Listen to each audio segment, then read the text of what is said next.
γεια σας, καλώς ήρθατε στο κανάλι μου. Όλοι μου ζητάτε εύκολα γλυκά. Σήμερα σας έχω ένα, είναι ένα γλυκό δροσερό, ψυγείου, έτσι. Δεν χρειάζεται ούτε βράσιμο, δεν χρειάζεται να παιδευτείτε καθόλου. Θα πάρουμε έτοιμα φακελάκια να φτιάξουμε ένα ωραιότατο γλυκό, το οποίο μπορεί να σταθεί οπουδήποτε. Μην ξεχνάτε να κάνετε κοινοποιήσεις στα βίντεο μου, να κάνετε γραφούλα στο κανάλι μου. Οτιδήποτε χρειάζεται μπορείτε να δείτε στην ομάδα μας μαγειρικές απολαύσεις στο Facebook. Και πάμε τώρα να σας δείξω τη συνταγή, την εκτέλεση και τα υλικά. Έχω πάρει φακελάκια με κρέμες στιγμής. Λοιπόν, θα χτυπήσουμε τη βανίλια. Γράφει στη συσκευασία ότι πρέπει να βάλουμε 400 γραμμάρια γάλα. Έτσι. Θα βάλουμε λοιπόν 400 γραμμάρια γάλα.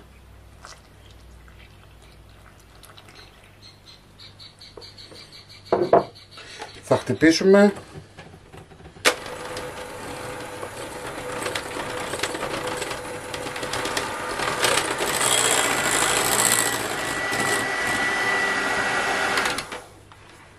Η πρώτη μας κρέμα είναι έτοιμη.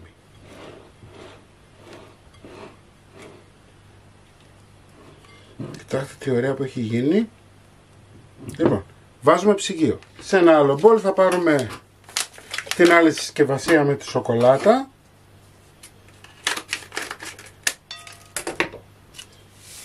Η συσκευασία είναι της σοκολάτας. Βάζουμε και εδώ 400 γραμμάρια γάλα φρέσκο.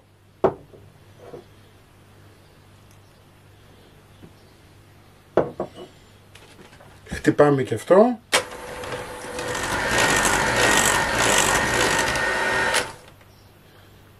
Μαζεύουμε για να είμαστε έτοιμοι.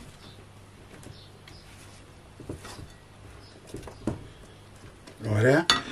Και εφόσον έχουμε ετοιμάσει τις κρέμες μας, θα πάρουμε ένα ταψί. Εσείς μπορείτε να το κάνετε σε αυτό το πυρέξ. Εντάξει. Εγώ το κάνω για να μπορέσω να το βγάλω όταν θα το χρειαστώ. Φρέσκο γάλα. Βουτάμε και ακουμπάμε. Δεν θέλουμε πολύ βούτυγμα, έτσι. Ίσα να μας μαλακώσουν.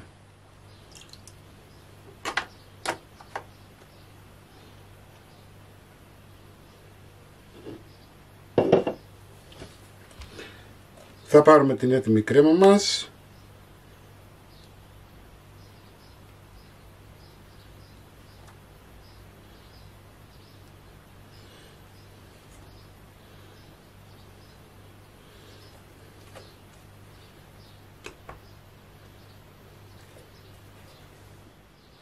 Εννοείται ότι μπορείτε, αν θέλετε να του δώσετε ύψος, να κάνετε και παραπάνω από μία κρέμα.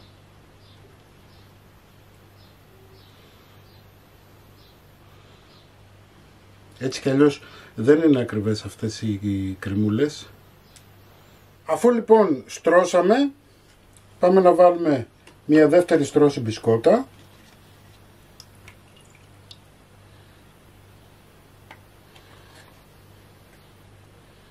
Και αφού στρώσαμε και την δεύτερη στρώση, θα βάλουμε κρέμα, τη λευκή. Αν τη δείτε ότι σας φύγει, μπορείτε να βάλετε λίγο γάλα επιπλέον και να ξαναχτυπήσετε, δεν παθαίνει τίποτα.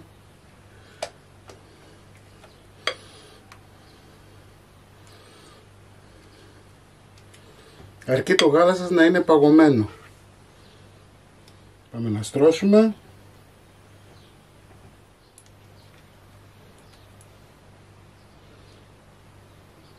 Λοιπόν, το γλυκό μας είναι έτοιμο, έτσι. Θα το βάλουμε τώρα στο ψυγείο να σφίξει λιγάκι και θα συνεχίσουμε. Εδώ έχω 500 γραμμάρια κρέμα γάλακτος full λιπαρά. Μπορείτε να το κάνετε και με φυτική κρέμα γάλακτος, έτσι. Απλά πρέπει να προσέξετε λίγο τη γλυκύτητα, γιατί συνήθως οι φυτικές κρέμες είναι γλυκές.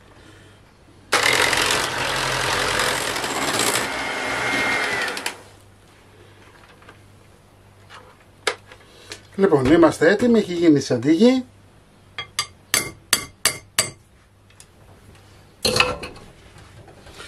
Σιρόπι για παγωτό. Εντάξει. πουλάνε παντού σε όλα τα σούπερ μάρκετ.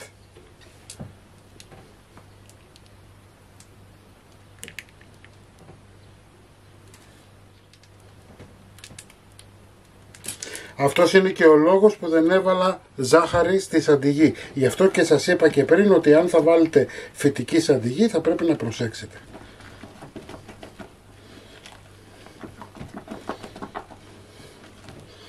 Πάντα με κυκλικές κινήσεις να ενσωματώσουμε. Στην περιγραφή του βίντεο και στο πρώτο σχόλιο σας έχω πάντα αναλυτικά γραμμένα τα υλικά. Οπότε εάν κάποιο υλικό έχω ξεχάσει μπορείτε να το δείτε εκεί. Ωραία. Λοιπόν, το σιρόπι που έβαλα είναι 50 γραμμάρια, έτσι μπορείτε να βάλετε και 60, μπορείτε να βάλετε και 40, είναι ανάλογα το γούστο σας. Λοιπόν, πάμε να φέρουμε το γλυκό. Λοιπόν, θα βάλουμε τώρα την σαντιγί μας.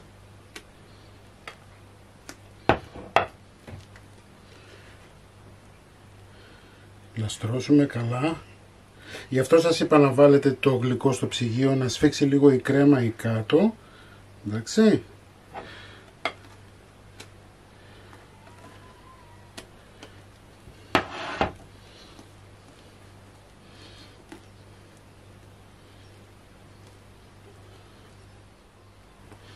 Ορίστε λοιπόν γλυκάκι, χωρίς βράσιμο, χωρίς να παιδεύεστε, χωρίς να έχετε προβλήματα.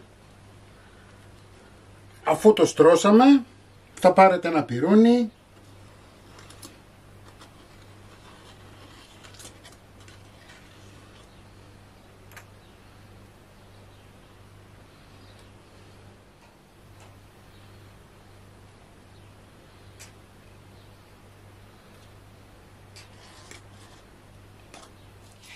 Σοκολάτα.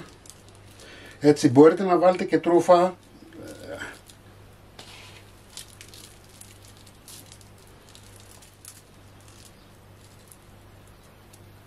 Αφήνετε, κρυώνει καλά τουλάχιστον για μια ωρίτσα και σερβίρετε. Κομμένο θα το δείτε στην αρχή του βίντεο. Μην ξεχνάτε να κάνετε κοινοποίησεις στα βίντεό μου, να κάνετε γραφούλα στο κανάλι μου. Οτιδήποτε χρειάζεται μπορείτε να έρθετε στην ομάδα μας μαγειρικές απολαύσεις στο Facebook. Και εμείς θα τα ξαναπούμε πάλι με ένα επόμενο βίντεο. Γεια και χαρά σας!